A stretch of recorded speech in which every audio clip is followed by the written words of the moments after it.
नमस्कार प्रिय विद्यार्थियों। युगे युगे क्रांति व्याख्यान भाग 4 में आपका हार्दिक स्वागत है। अभी तक हमने जो पढ़ा था वह नाटक की शुरुआत की पीढ़ी 1875 से लेके 1901-2 की पीढ़ी का वर्णन हमने, 2 पीढ़ियों के पुरुषों का वर्णन हमने जो है वो जाना था।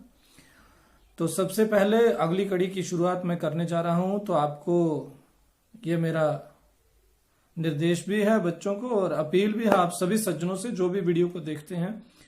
सबसे पहला काम अभी ही रुकें और काम करें कि चैनल पर जाकर चैनल को सब्सक्राइब करें और उसके साथ बेल आइकन यानी कि घंटी का जो निशान है उसको आप दबा दें, ताकि आपको मैं जब भी वीडियो अपलोड करूं तो वो आप तक उसकी इंफॉर्मेशन, उसकी सूचना जो है वो आप तक पहुंच जाए। तो ये था मेरी अपील। इसके बाद हम आ जाते हैं अपने विषय पर। विषय मैं आज व्याख्यान देने में काफी दिनों से नहीं दे पाया हूं, तो इसके लिए मैं माफी चाहता हूं। देरी के साथ आज आपको युगे युगे क्रांति का भाग 4 जो है वो पहुंचाने जा रहा हूं।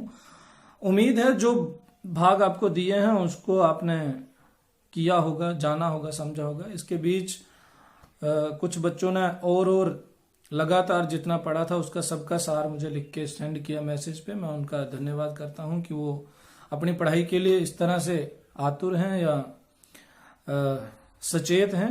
इसी तरह से सचेत रहिए, स्वस्थ रहिए, घर में रहिए। तो चलिए हम अगली कड़ी की ओर बढ़ते हैं। नाटक की अगली कड़ी जो है वो स्त्री जीवन के सामाजिक और राजनीतिक क्षेत्र में उतरने की पीढ़ी है और इस पीढ़ी का प्रतिनिधित्व नाटककार विष्णु प्रभाकर जी ने अपने पात्र शारदा के माध्यम से करवाया है। शारदा जो है वह प्यारेलाल की बेटी है।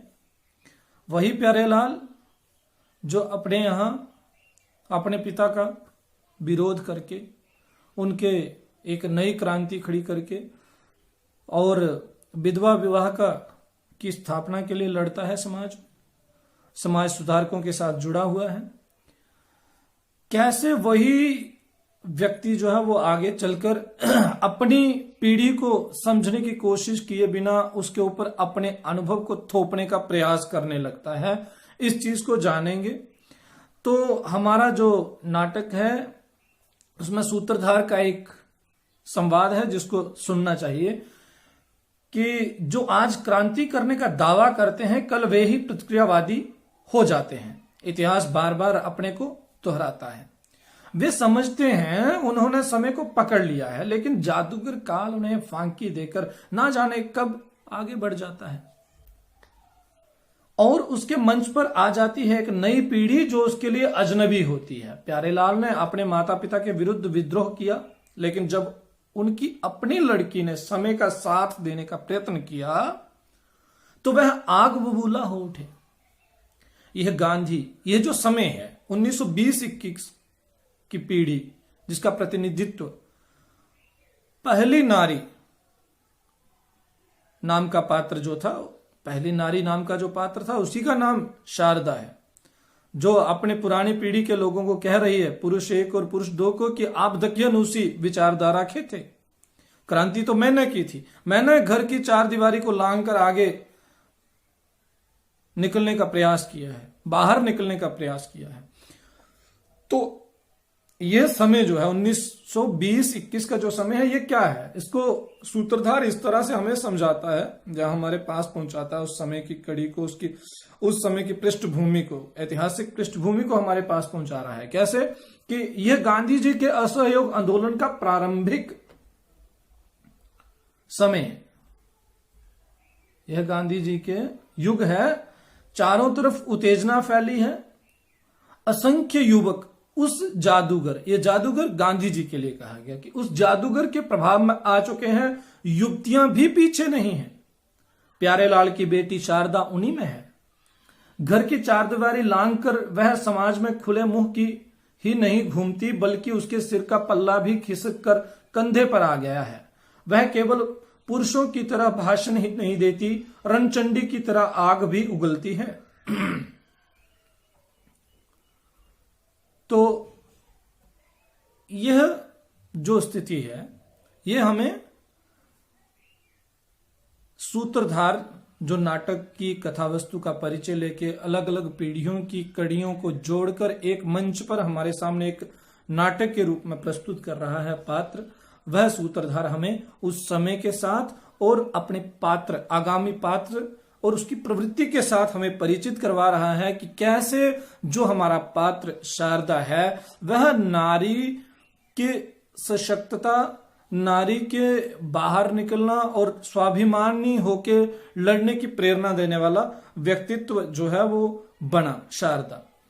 तो शारदा का संवाद जो है वो लेखक ने एक भाषणात्मक रूप से मंच पर प्रस्तुत करवाया है। कैसे? सूत्रधार उसे खींचकर किसको, यानी कि देवी प्रसाद को पीछे ले जाता है और उसके बाद कहता है कि मंच के पृष्ठभाग में प्रकाश उभरने लगता है, जहां क्या है, नारियों की एक छोटी सी भीड़ लगी हुई है और एक ऊंचे स्थान पर खड़ी हुई एक युवती भाषण दे रही है। ये जो भाषण दे रही युवती है, ये कौन है? ये शारदा है। शारदा क्या कहती है? शारदा का भाषण यहीं से शुरू हो जाता है और यहीं से नाटक में भाषणात्मक शैली जो है वो आ जाती है। आप जानेंगे कि देखिए, कहता है शारदा जो है वो कहती है, प्यारी बहनों, मैं तुम्हें अपनी कहानी सुना रही थी। मैं पूरे विश्वास के साथ आपसे कहती हूं कि जिस दिन मेरे सुधारक पिता श्रीमान प्यारेलाल जी ने भरे बाजार में मेरे गाल पर इसलिए थप्पड़ मारा था कि मेरी साड़ी का पल्ला सिर से उतर गया था, तो मैंने उसी दिन निश्चय कर लिया था कि मैं इन पुराने दकियानूसी रीति रिवाजों को अब और नहीं मानूंगी। रहा होगा कभी किसी युग में सिर ढकना अच्छी बात, रहा होगा कभी नारी का घर की चार दीवारी में बंद रहना अच्छा, लेकिन आज इन बातों की कोई जरूरत नहीं है। यह रूढ़ियां हमें कमजोर बनाती हैं, हम इन्हें स्वीकार नहीं करेंगे। किसी दिन तो सिर से पैर तक चादर में लिपटना और छाती तक एक लंबा घूंघट काटना यह सब अच्छा समझा जाता था, लेकिन आज मुंह खोलना पाप नहीं समझा जाता। फिर सिर खोलना ही पाप क्यों? भगवान की कृपा से हमें अपने हौसले दिखाने का अच्छा अवसर मिल गया है। गांधी जी ने देश की आजादी के लिए असहयोग आंदोलन करने का ऐलान किया है। उन्होंने कहा है कि इस युद्ध में नारी को भी पुरुष के कंधे से कंधा भिड़ाकर भाग लेने का अधिकार है,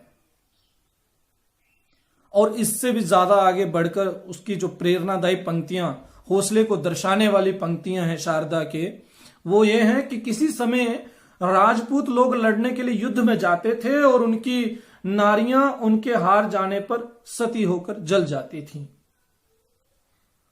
आखिर वे भी मरती ही तो थीं। मैं कहती हूं कि घर के अंदर बैठकर मरने से यह बेहतर है कि हम भी पुरुषों की तरह कष्टों का सामना करें, और तब यदि मौत आए तो हंसते हंसते उसे गले से लगा लें। तो ये शारदा नाम का पात्र है। और एक और कड़ी यहां पे अब हम समझने की कोशिश करते हैं कि शारदा नाम की जो पीढ़ी पात्र जिस पीढ़ी का प्रतिनिधित्व कर रही है, वो स्त्री समाज चार द्वारी लांघकर देश की आजादी के लिए किस तरह से, अपने देश की आजादी के लिए किस तरह से अपना योगदान देना चाहता था।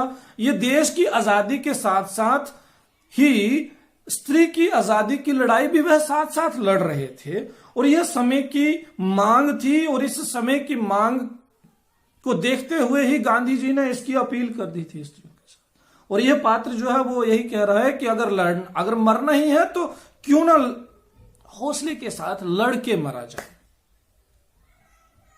यह एक सही समय है। आप सोचने की कोशिश कीजिए कि एक समय पहले, इससे पहले आप 1857 का विद्रोह देख चुके थे, और इससे पहले आप रानी लक्ष्मीबाई नाम का पात्र जो है वो देख चुके थे, जो एक खुले होकर समाज में अपना यानी कि योगदान दे चुका था काम को। तो इसी तरह से शारदा नाम का जो पात्र है, ये एक अपना अच्छा हौसले वाला पात्र है, जो नारी के अधिकारों के लिए लड़ना जानता है, स्त्री चेतना का विस्तार करना जानता है, स्त्री को अपने सामाजिक और राजनीतिक अधिकारों को समझने की प्रेरणा दे रहा है, और कह रहा है कि हम एक अच्छे अवसर अब हमें मिला हुआ और हमें निकलना चाहिए। कभी कोई समय रहा होगा जिसमें स्त्रियां जो है वो घर में बैठी हुई अच्छी लगती थी। तो ये शारदा नाम का पात्र जो है वो जब इस तरह का वो करती है तो पुलिस आ जाती है, अंग्रेज पुलिस उनको पकड़ के ले जाती है, धमकाती है, लेकिन वो नहीं मानती है और वो इसके लिए तो अपनी बेटी को जेल में जाती है। ये वह समय है, उस समय में एक स्त्री, एक लड़की, एक स्त्री को जब जेल में ले लिया जा रहा है तो उसको चरित्रहीन मान लिया जा रहा है। अब उसके साथ शादी कौन करेगा? ऐसे सवालों से समाज और उसके घर में चर्चा शुरू हो गई है। घर यानी कि पिता प्यारेलाल और उसकी मां के बीच ऐसी बातें जो है वो शुरू हैं। और इसी वो कलावती जो कल खुद कई रूढ़ियों को तोड़कर आगे निकल के शादी करी थी, आज उसी की बेटी जब पुरानी रूढ़ियों को तोड़कर अपने समय की मांग को देख रही है तो दोनों उसके आगे विरोधक, अवरोधक ही नहीं, उसको कुचलने का कार्य करने वाला काम करने लगे हुए हैं। तो इसी पीड़ा को और पीड़ित इस विकास को, ये जनरेशन गैप को, कि कैसे आने वाली पीढ़ी की चुनौतियों से जो पहली पीढ़ी का व्यक्तित्व होता है वह उससे अनभिज्ञ होता है, उसके लिए आने वाली पीढ़ी अजनबी होती है। इस चीज को दर्शाने का प्रयास जो है वो करते और कहानी आगे बढ़ जाती है। इसी तरह से वह जेल होके भी आ जाती है और उसके घर में ये सारी बातें चलती हैं। तो एक पात्र हमारे साथ और जुड़ जाता है जिसको हम कहेंगे विमल। शारदा और विमल दोनों की अपने अपने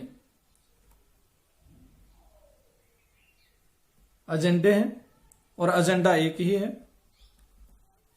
कि आजादी के लिए काम करना है। दोनों प्रगतिशील विचारों के हैं। एक का दोनों के पिता समाज में मानने के लिए देखा जाएगा तो कहा जाएगा कि दोनों क्या हैं, प्रगतिशील विचारों के हैं। और उस समय का समाज का जो है वो प्रतिनिधित्व करता एक पात्र हमारे सामने नाटक में आता है, एक दूसरा व्यक्ति।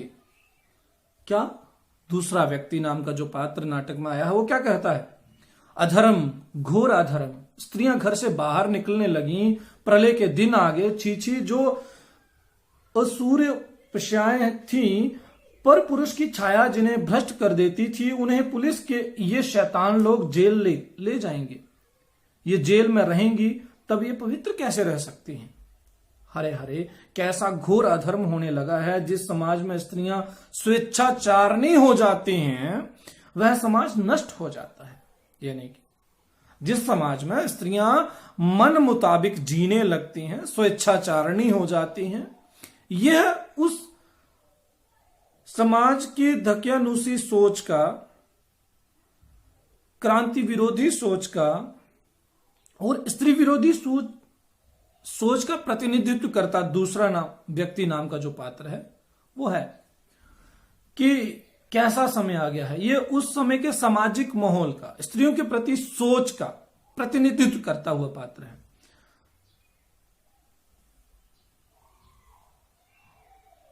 और इसी तरह से दो पात्रों के बीच, पहला दूसरा पात्र जो है, इनके बीच वार्तालाप चलती रहती है। और इसका फिर यही बातचीत जो है वो प्यारेलाल और उसकी पत्नी कलावती के बीच चलती है।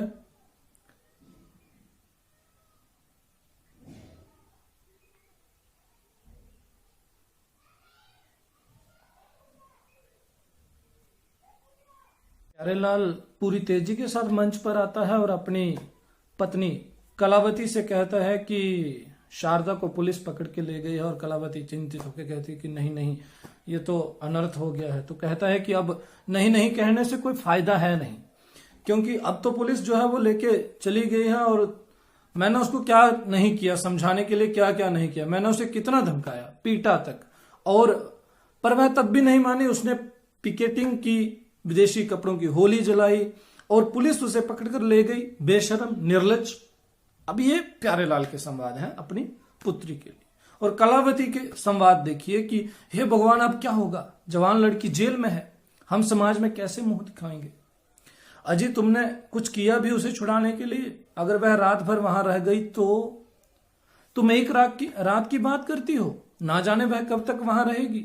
देश भर पागल हो रहा है, सब लोग स्कूल कॉलेज छोड़ रहे हैं, वकीलों ने कचहरी जाना बंद कर दिया है। भला ये कोई बुद्धिमानी के काम है? शिक्षा का नाश करके लोग आजादी लेना चाहते हैं। आजादी मैं भी चाहता हूं, गुलामी बहुत बुरी है, पाप है, लेकिन उसको मिटाने के रास्ते और हैं। अपने पैरों पर कुल्हाड़ी मारकर आजादी नहीं ली जा सकती। फिर स्त्रियां जेल गई तो धर्म की रक्षा कैसे होगी? मेरी कुछ समझ में नहीं आता, मेरी कोई नहीं सुनता। तो ये जो सारी स्थिति है, तो बहुत प्यारेलाल जो है, जो बहुत गुस्से में है इस बात को लेके कि उसकी नहीं सुनी जा रही है, और कलावती चिंतित है। दोनों पात्र जो है वो आपस में उस समय की पीढ़ी के जो माता पिता थे और उस आंदोलन में उतरे हुए जो बच्चे थे, जो युवक युवतियां थी, उनके माता पिता की चिंता जो है उसकी झलक हम देख सकते हैं इन दो पात्रों में। कौन कौन से पात्र में? एक पात्र प्यारेलाल और दूसरा पात्र कलावती। कि वह पीढ़ी जो उस समय देश के लिए निकल चुकी, जो लोकलाज और उन तमाम तरह के भयों को छोड़कर जिनके लिए देश सर्वोपरि हो चुका था, देश की चिंताएं सर्वोपरि हो चुकी थी, और गांधी जी का आह्वान जो है वो सर्वोपरि हो चुका था, और वह गांधी जी के कहने पर स्कूल कॉलेज पढ़ाई, तमाम नौकरियां, सब चीजें छोड़कर और अंग्रेजी सम्मान का विरोध करके उनके जतलाने के लिए उसको जला रहे थे। तो उस समय के जो माता पिता थे उनकी किस तरह की चिंताएं थी, कैसे वो इस चीज को ठीक नहीं समझ रहे थे अपनी बेटी की, और वो छुड़ाने के लिए उनको, अब उनकी बेटी को पकड़ के ले गए हैं, तो वो कहता है कि तुम, प्यारेलाल का संवाद सुनिए, कहता है तुम छुड़ाने की बात कहती हो, अगर वह छूट भी जाए तो मैं उसे इस घर में नहीं आने दूंगा। लोग मुझ पर ताने कस रहे हैं कि और भेजो लड़कियों को स्कूल, और आजादी दो घर की स्त्रियों को, और पढ़ाओ नारियों को। कल को देख लेना किसी न किसी के पास, किसी न किसी के साथ भाग जाएगी। भला ये कहीं औरतों के काम है? आजादी के लिए लड़े तो हम पुरुष लड़े। भगवान ने स्त्री पुरुषों के कर्तव्य सोच समझकर बांटे हैं। स्वामी दयानंद से ज्यादा कोई देश को क्या प्रेम करेगा? अब इस संवाद में समझने की चीज है, प्यारेलाल जो है वो किस तरह से, प्यारेलाल और प्यारेलाल के किस्म के जो उस समय का जो हमारा समाज है, जो कि आज भी विद्यमान है, व्यक्ति के अंदर कई सामाजिक प्रवृत्तियां विद्यमान रहती हैं, शामिल रहती हैं, और वह प्रवृत्तियां एकाएक नहीं मर जाती हैं। प्रगतिशीलता के प्रवृत्ति और प्रगतिशीलता का विरोध, यह प्रवृत्ति, दोनों प्रवृत्तियां समाज में बैठी हुई हैं। व्यक्ति के अंदर ये बैठी हुई प्रवृत्तियां ही जो है वो संघर्ष का कारण बनती हैं, और समाज किसी नई दिशा की ओर बढ़ जाता है, संघर्ष जारी रहता है। ये वही संघर्ष है कि जिसमें एक स्त्री और पुरुष का जो विभाजक सोच हमारे अंदर बैठी होती है कि एक जो जेंडर है, ये जेंडर डाउन है, ये जेंडर इनइक्वालिटी जिसको आप कहते हैं कि एक लैंगिक तौर पर आप किसी को समानता का दर्जा नहीं दे रहे हैं, कह रहे हैं कि लड़ने के लिए पुरुष बनाए गए हैं। ऐसी सोच जिस समय थी, स्त्री पुरुषों का जो कर्तव्य है वो भगवान ने बांट के रखा हुआ है। ये जो सारी बातें हैं, धर्म की रक्षा कैसे होगी? अब प्यारेलाल को जो है वो धर्म भी याद आ रहा है, सामाजिक मर्यादाएं भी याद आ रही हैं, सब चीजें आ रही हैं, लेकिन अपने समय में नहीं आ रही थी। तो यही चीज है कि कैसे नए लोगों के विरोध में जो है वो पुरानी पीढ़ी खड़ी हो जाती है। इसका उदाहरण हमें दिख रहा है साथ में। ऐसी प्रवृत्तियां आज भी समाज में बैठी हुई है, और ये प्रवृत्तियों का संघर्ष है, व्यक्तियों का संघर्ष नहीं है, और ये प्रवृत्तियों का संघर्ष चलता रहेगा। व्यक्तियों के भीतर बैठी हुई प्रवृत्तियों या सोच का, दो तरह की सोच, पुरानी सोच, नई सोच, सही और गलत के बीच संघर्ष, ये वो संघर्ष है कि हमें समय की मांग के अनुसार क्या करना चाहिए। हमें घूंघट ओढ़ के अंदर बैठ जाना चाहिए, या हमें पढ़ाई करने जाना चाहिए।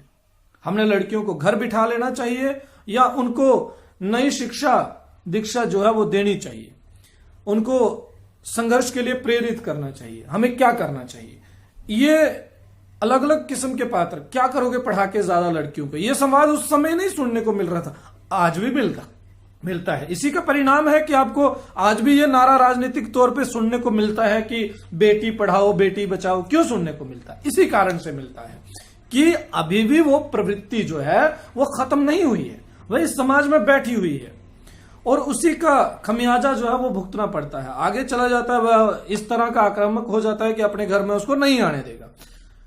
तो सच में ऐसा हो जाता है कि वो उसको वह भी घर में जाने का निर्णय नहीं करती है और विमल और फिर शारदा नाम के दो पात्र आपस में जुड़ जाते हैं।